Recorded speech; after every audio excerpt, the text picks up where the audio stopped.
Hi, Dr. Brill here. We do a lot of dry eye in our office, and I know when you go to these lectures, they'll all say,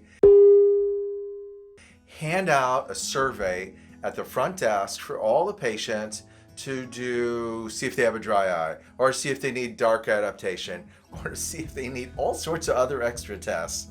But I do a formal dry eye survey. We do the speed test, standard patient evaluation of eye dryness. But actually in the room, I don't have them do any survey unless we're doing a dry eye workup. But I have this little poster here, courtesy of Oasis Tears. And really, it just kind of runs down the symptoms.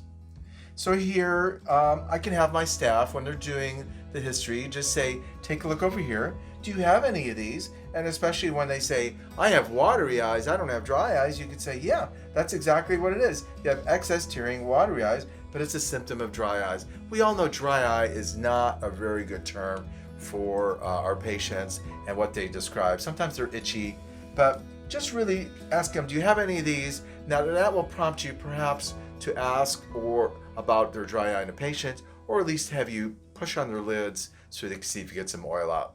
All right, that's a quickie way to check if somebody has a dry eye symptoms in your practice. Okay, finding dry eye patients in your practice.